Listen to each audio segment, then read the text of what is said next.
Good morning everyone, welcome to our channel e Pathshala. आज जैसा कि आप लोगों ने थंबनेल में देखा होगा, हम लोग इम्पॉर्टेंट पॉइंट्स पढ़ेंगे इसमें हम। ठीक है।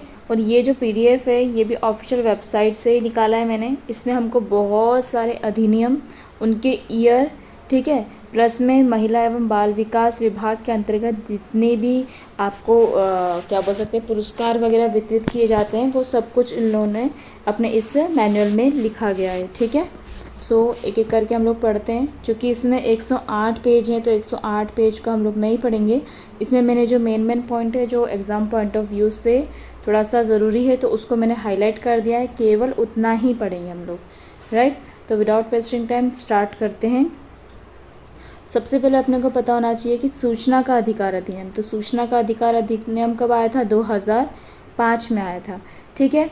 अब सूचना का अधिकार अधिनियम हो गया। अब अपने को भाग 3 में क्या दिए हैं? अधिकार दिए हैं। ठीक है। उस अधिकार में अनुच्छेद 19 क में हमको अभिव्यक्ति की स्वतंत्रता का अधिकार दिया है। ठीक है। वाक स्वतंत्रता का अधिकार जो दिया हुआ है ये सब अपन को पता है। ठीक है। इसी प्रकार जो अनुच्छेद 29 क है उसमें नागरिकों को सम्मान पूर्वक जीने का अधिकार मिला है। ठीक है। इसके बाद 21 को देख लो, है ना, 21 भी हमारा यही है लगभग। ठीक है। तो इस प्रकार का इसमें दिया है, तो सूचना का जो अधिकार है वो इसके अंतर्गत आया है। ठीक है। ये हो जाएगा। उसके बाद नेक्स्ट आप लोग देखिए, ये कुछ नहीं पढ़ना है क्योंकि ये सब सूचना के अधिकार संबंधी कुछ दिया हुआ था। ठीक है। अरे ये क्या हो गया, एक मिनट है ना।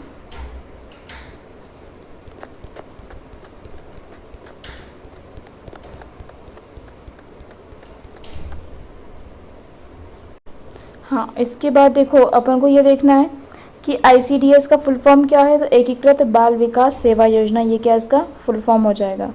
ठीक है। उसके बाद नेक्स्ट आप देखो, इसके उद्देश्य दिए हुए हैं, जो संगठन है उसके क्या उद्देश्य है महिला बाल विकास विभाग के।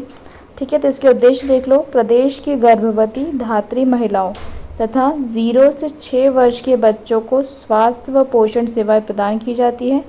ठीक है। उसके बाद बच्चों के शारीरिक, मानसिक, बौद्धिक तथा स्वास्थ्य व पोषण की स्थिति में सुधार लाना, ये इसका उद्देश्य है। ठीक है। ये उद्देश्य भी अपन को 2 उद्देश्य पता होना चाहिए। उसके बाद नेक्स्ट हम देख लेते हैं इसके इतिहास की। तो ये अब तो मैंने फर्स्ट वीडियो में भी आपको बता चुकी हूँ कि इसका जो इतिहास की बात करें तो सबसे पहले 1986 में 15 अगस्त 1986 में ये एक संचालय बना हुआ था।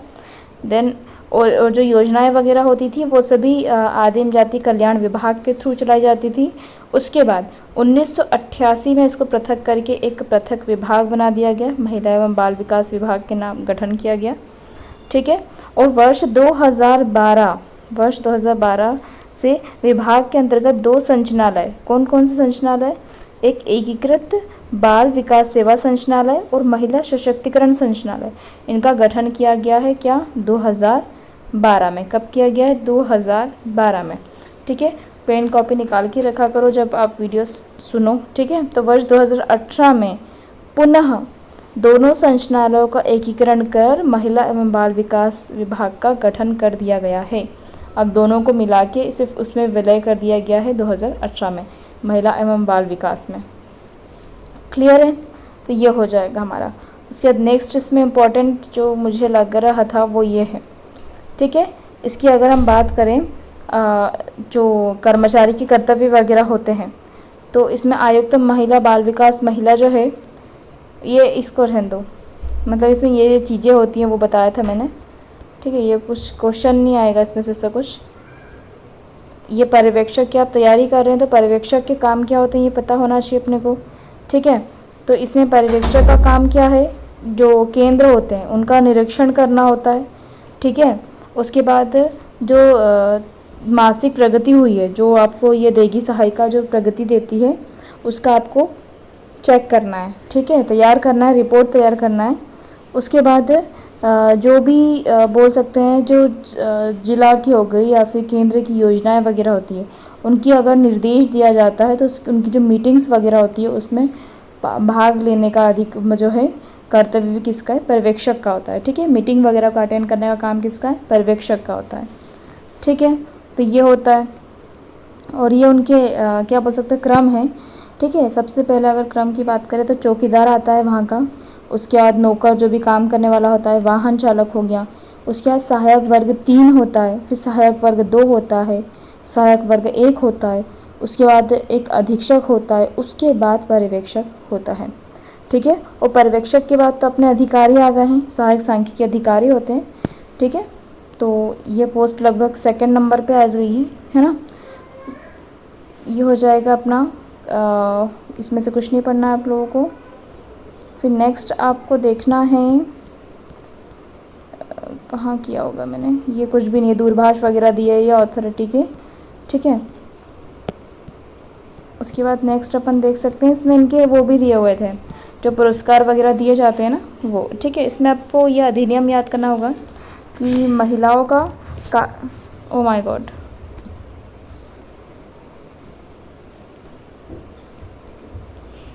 ये क्या हो गया, हाँ यहाँ पे, ठीक है। ये है अपना महिलाओं का कार्यस्थल पर लैंगिक उत्पीड़न निवारण प्रतिषेध या प्रतितोष अधिनियम 2013, ठीक है। तो ये अपने को पता होना चाहिए कब का अधिनियम है, तो 2013 का अधिनियम है, ठीक है। अब इसमें लैंगिक उत्पीड़न क्या होता है ये आपको पता होना चाहिए, ठीक है। इसमें शारीरिक संपर्क या अग्र क्रियाएँ हो सकती है, लैंगिक स्वीकृति के लिए कोई मांग या अनुरोध हो सकता है, ठीक है। टिप्पणियाँ हो सकती है, उनको कुछ दिखाना, ठीक है, या फिर गैर शाब्दिक उनके लिए निंदनीय वर्ड का उपयोग करना, तो ये सब चीज़ें लैंगिक जो उत्पीड़न है उसके अंतर्गत आ जाता है, ठीक है। तो ये हमको पता होना चाहिए क्या है, ठीक है। उसके बाद ये तो खूब डीप नहीं पढ़ना है आपको। उसके बाद हाँ ये एक पढ़ लो भैया, 60 दिन में कार्यवाही होना ज़रूरी है, ठीक है। और पूरी का जो जांच वगैरह है 90 दिन में पूरी की जाना आवश्यक है, नहीं तो फिर आपके ऊपर क्या लगता है, जुर्माना लग जाता है, ठीक है। अब ये कुछ पुरस्कार हैं, ठीक है। इन लोगों ने PDF में भी उल्टा ही लगा हुआ था इसको, तो इसको थोड़ा सा टिल्ट करके आप लोग देख सकते हैं, ठीक है। तो उसमें अपन को क्या दिख रहा है, कौन कौन से पुरस्कार मिल रहे हैं यहाँ पे देख लो, ठीक है। तो राज्य शासन की अनुदान योजना अपने गृह नगर से बाहर व्यवसाय या नौकरी करने वाली महिलाओं को, ठीक है। तो ये तो योजना की बात बता रहा है वो कि ये कौन सी योजना है, अपने घर के बाहर या कोई व्यवसाय कर रही महिला है तो उसके लिए जो घर बनाए जाते हैं उसको महिला वसति गृह बोला जाता है, ठीक है। राज्य स्तरीय पुरस्कार की बात करें तो रानी अवंतीबाई वीरता पुरस्कार मिलता है महिलाओं की वीरता के लिए, ठीक है। इसमें राशि आपकी 1 लाख रुपए मिलती है और प्रशस्ति पत्र मिलता है। राजमाता विजया राजे सिंधिया समाज सेवा पुरस्कार दिया जाता है समाज सेवा के लिए, इसमें भी 1 लाख रुपए मिलता है। विष्णु कुमार समाज सेवा, विष्णु कुमार जो है कोई संस्था या व्यक्ति को भी मिल सकता है समाज सेवा के लिए, 1 लाख रुपए दिया जाता है। मुख्यमंत्री नारी सम्मान पुरस्कार नारी सम्मान रक्षा पुरस्कार, नारी के सम्मान के लिए या नारी के सम्मान की रक्षा के लिए कोई भी पुरुष या महिला ये दोनों को मिल सकता है, ठीक है। इसमें भी 1 लाख रुपए मिलते हैं और जिला स्तर पर 50,000 रुपये मिलते हैं, राज्य स्तर पर 1 लाख, कुल मिलाकर अपन को 1.5 लाख रुपए मिलते हैं और प्रशस्ति पत्र मिलता है, ठीक है। अरुणा शानबाग साहस पुरस्कार जो है महिला हिंसा के विरुद्ध कोई महिला कार्य करती है भी महिला को ही दिया जाता है, 1 लाख रुपए मिलता है। राष्ट्रमाता पद्मावती पुरस्कार जो है वो महिलाओं के सम्मान के लिए अगर आप कोई उल्लेखनीय कार्य करते हैं तो आपको उसमें भी 1 लाख रुपए प्रशस्ति मिलता है, ठीक है। और उसके बाद स्वधार आश्रय योजना, इसका तो विलय कर दिया गया है, मैंने आपको इसकी पहले ही बताया था ना स्वधारा का, ठीक है। तो इसको तो रहने दो, इसका विलय हो चुका है, ठीक है। फिर नेक्स्ट हम लोग आ जाते हैं उषा किरण योजना, ठीक है। तो उषा किरण योजना कब शुरू करी है, उषा किरण योजना घरेलू हिंसा से घरेलू हिंसा से महिला के संरक्षण अधिनियम 2005 में आया था। नियम 2006 के तहत सरकार द्वारा उषा किरण योजना संचालित की गई है, इसमें सनी ने लिखा है, ठीक है। तो नियम 2006 और वैसे तो ये 2007 में आ गई थी, ठीक है। उषा और किरण 2007, ठीक है। 2006 के नियम के तहत 2007 में आ गई थी ये, क्लियर है।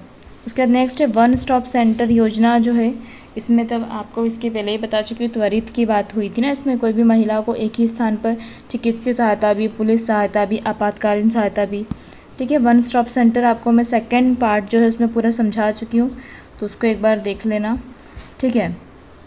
समेकित बाल संरक्षण योजना, तो समेकित बाल संरक्षण योजना में आपसे 2 चीज़ पूछ सकता है। पहला तो ये कि न्याय वाला अधिनियम कब आया था, ठीक है। किशोर न्याय जो बालकों की देखरेख संरक्षण का अधिनियम है 2015, इसको लिख के रख लेना, ठीक है। और इसका जो है कितने साल तक के बच्चे, तो 18 वर्ष से कम उम्र के जो बच्चे हैं उनकी जो होता है वो इसके अंतर्गत होता है, ठीक है। ये भी मैं सेकंड पार्ट में इसके बारे में आपको बता चुकी हूँ। उसके बाद ये तो आपके कुछ नहीं है इसमें, इसके बाद शायद कुछ था ही नहीं इसमें, ये सब चल रहा था। हाँ, ये एक आप ध्यान रखना है क्योंकि इसमें लिखा हुआ है कि जो सूचना का अधिकार अधिनियम में 2005 में पारित किया गया, जिससे 16 जून 2005 को राष्ट्रपति की स्वीकृति के उपरांत कानूनी दर्जा मिल गया। 16 जून इसमें थोड़ा सा याद रख लेना, ठीक है। इसके बाद तो ये पूरे आदेश वगैरह ही थे, इसके बाद आगे का कुछ था ही नहीं इसमें ना। सो आज के लिए केवल इतना ही। हम लोग थोड़ा सा इसको ऑफिशियली वेबसाइट पे जितना भी इन्हें कंटेंट दिया उसको पहले रीड कर रहे हैं, ठीक है।